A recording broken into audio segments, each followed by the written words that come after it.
cold case investigation into the murder of Donna Lemon, a 20-year-old nurse from Gallatin Gateway. July 9th marks 48 years since Donna's death. Her body was found near Idaho Falls, where she had been brutally killed. Montana author Brian D'Ambrosio has been following this case for years. His new article in Montana Press Monthly releases new information. And in this Spotlight Montana, he shares what that information is and explains how you can help. We'll share an overview of the case, and then we can break down the timeline.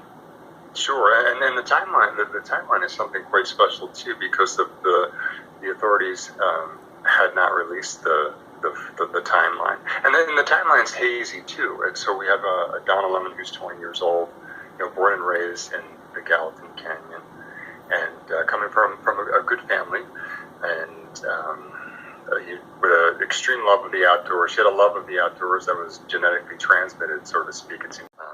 We know that according to the timeline that the police finally released, which has been extremely helpful, we know that she had a paycheck that she went to cash, that she went to the bank, so we know the amounts, we know how much she had with her, how much the deposit was.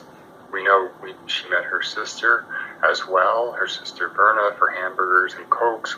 So we know that she was seen on one of the gas stations in town with her 1969 Ford Mustang. So we have, although it's a general estimate, it could 11, 12, 1. So we have a bit of a timeline of where she was in a general estimate. But we know that she was about 200 miles south of Gallatin Canyon.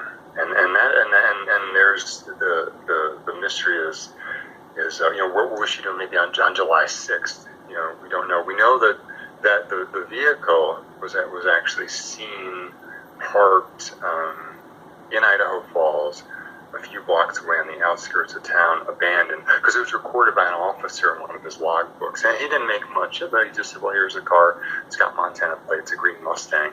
So that's a couple days after. So there's this mystery. It's like, we don't know where she was and how she got there, who took her there, and who murdered her, because she was found in an embankment, kind of off the Snake River, a tributary, between the road and the water. And the car would have been found a few blocks from where she was found. So the car was unlocked. Apparently, the car didn't lock. So it was the 1969 Mustang that she had just traded in. I guess that was one of the quirks or glitches of the vehicles. The doors weren't unlocked, but it did yield a lot of information about her whereabouts. The poster for the July 3rd and July 4th rodeo was still in the vehicle, so that's how they know that she was there in Ennis in 73.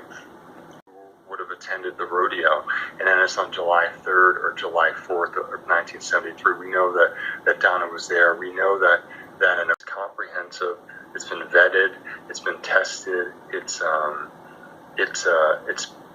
credible because we worked in tandem with the police. So we're doing everything we can. We did everything that we could, and I think that feels good for the family as well.